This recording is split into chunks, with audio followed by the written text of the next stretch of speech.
Ako určite viete, v roku 1962 prezident Kennedy vyhlásil, že Američania pôjdu na mesiac. Nie preto, že je to ľahké, ale preto, že je to ťažké. A veru, že postavili niečo absolútne šialené. Raketa Saturn V je gigantický zázrak inžinierstva. Inžinieri museli vyriešiť niekoľko náročných problémov, že niektorí konšpirační teoretici dodnes tvrdia, že sme na mesiaci neboli. Keby však títo ľudia mali aspoň základné technické vzdelanie a tušili, aké výzvy museli prekonať, mysleli by si to 3-krát viac. Bolo to brutálne náročné a stálo to obrovské peniaze aj ľudské životy. Posádka Apollo 1 tragicky zahynula pri požiari v čisto kyslíkovej atmosfére priamo na odpaľovacej rampe v kabíne. Cieľ sa však podarilo splniť. 20. júla 1969 Neil Armstrong, Buzz Aldrin pristali na mesiaci, zatiaľ čo Michael Collins na nich čakal vo veliteľskom module na obežnej dráhe. Saturn V mal na výšku 111 metrov, natankovaný vážil 3000 tón. Najsilnejšia je tu matematika. Musíte zapáliť obrovskú horu paliva, len na to, aby ste do vesmíru doručili jednu miniatúrnu kapsulu. Saturn V vyniesol na nízku obežnú dráhu Zeme 140 tón nákladu. Bol to tzv. Ťažký nosič. Mohol niesť len jeden obrovský náklad. Keby ste s ním chceli poslať len jednu malú družicu, boli by to doslova vyhodené peniaze. Celé monštrum sa skladalo z 3 stupňov. Prvý stupeň sa volal S1C, druhý stupeň sa volal S2 a tretí stupeň sa intuitívne volal S4B. Prvý stupeň mal za úlohu odlepiť monštrum od Zeme. Druhý stupeň prebral štafetu vo vyšších vrstvách atmosféry a tretí stupeň urýchlil loď smerom k mesiacu. Úplne na špici bola záchranná väža, tzv. Launch Escape System. Prečo? Lebo ak sedíte na 3000 tonách výbušného paliva a raketa začne nekontrolovane vybuchovať, nemáte šancu na prežitie. Ak by automatické senzory zistili, že raketa sa rozpada, väžička by v 100 sekundy odpálila vlastný raketový motor. Odstrhla by kabínu s posádkou a odniesla ju do bezpečia. Tento systém sa ostrej skúšky dostal pri teste s menšou raketou Little Joe 2. Raketa sa vo vzduchu nekontrolovane rozpadla, no záchranná väža nezaváhala. Sama sa aktivovala, odtrhla kabínu a bezpečiu na padákoch doručila na Zem. Test sa podaril na 100%. A keď úplne inak, než to plánovali. Taktiež po prekročení výšky cca 40 km sa táto väža odhadzovala. V takej výške už nebol vzduch pre padáky a z väže bola len zbytočná záťaž. Od tej chvíle platilo. Musíte ísť proste hore. Iná možnosť neexistuje. Prvý stupeň niesol cez 2 milióny litrov paliva. Samotná konštrukcia vážila 130 tón, no naplnená palivom mala 2300 tón.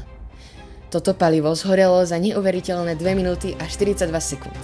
Tlačila to petica ikonických motorov F1, ktoré navrhol tým okolo Wernera von Brauna, geniálneho kontroverzného inžiniera, ktorý predtým staval raketové strely V2 pre Nemecko, ktoré bombardovali Londýn. No v Amerike si hrdo hlásal, že chcel ísť na mesiac a nie do Londýna. 4 okrajové motory sa nakláňali na servomotoroch a riadili smer.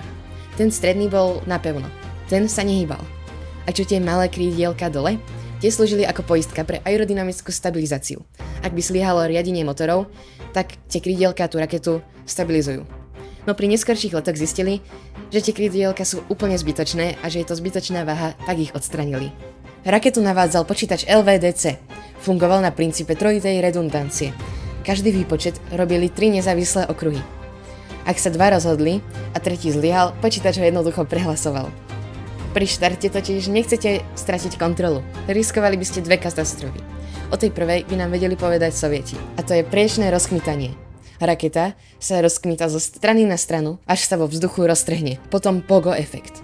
Výkon motorov začne doslova pulzovať a raketa skáče dopredu a dozadu. Hore-dole ako zbíhačka. Pri misii Apollo 8 to takmer zničilo palivové nádrže. Po 2 minútach a 42 sekundách prvý stupeň odpadne do Atlantiku. Druhý stupeň s vodíkovými motormi J2 dotlačí raketu vyššie a tiež sa odhodí. Zostane len tretí stupeň a kozmická loď. Tretí stupeň sa zapáli druhýkrát. Spraví tzv. Translunárnu injektáž a vystrojí nás smerom k mesiacu. A teraz prichádza šialený manéver. Kryty sa roztvoria a odhalia schovaný lunárny modul LEM. Veliteľský modul sa odpojí, vo vesmíre sa otočí o 180 stupňov, čo má kom späť.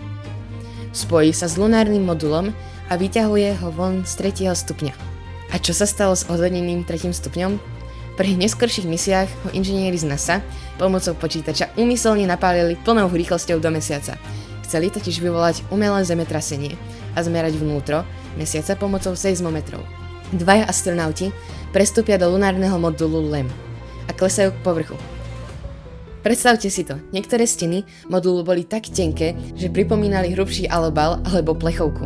A tá zlatá fólia nebola zo zlata, ale zo špeciálneho plastu Kapton, ktorý slúžil proti tepelným extrémom. A to boli vysoké teploty alebo extrémne mrazy. Klesanie riadil počítač AGC. Software preň písala Margaret Hamiltonová. Vymyslela systém prioritizácie úloh. Keď pri pristávaní Apollo 11 začal preťažený počítač vyhlasovať slavné chyby 1101 a 1102, nezrútil sa. Ignoroval blbosti a venoval sa pristávaciemu radaru. Keďže astronauti boli bývalí vojenskí piloti, tak nakoniec prevzali riadenie oni.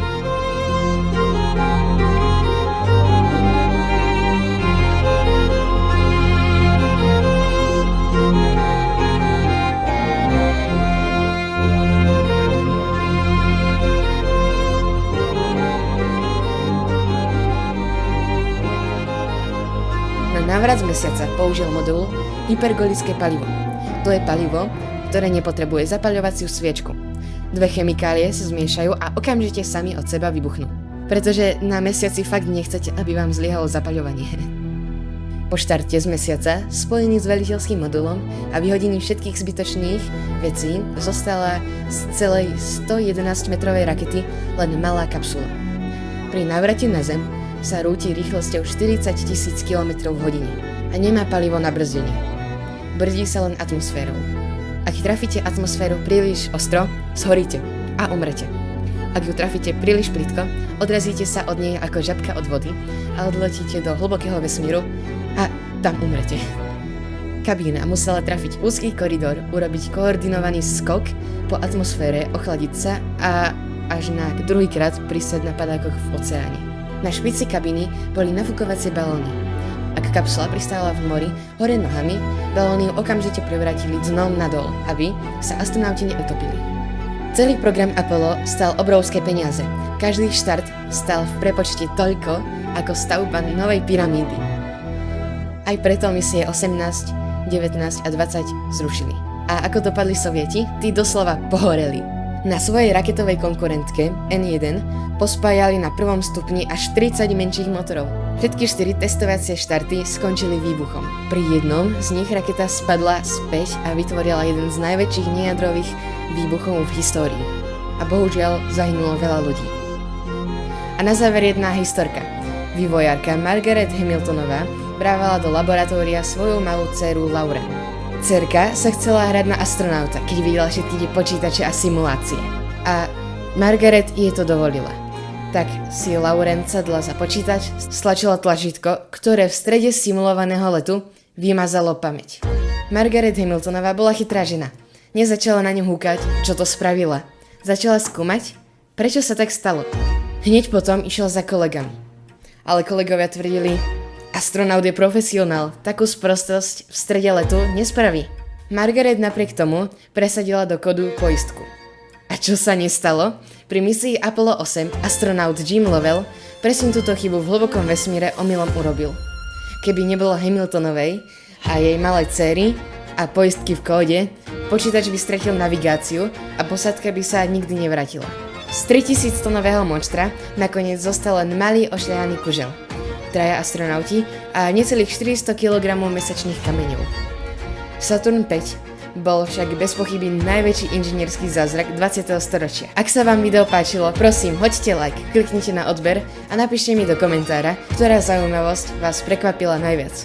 Vidíme sa u ďalšieho videa. Čaute!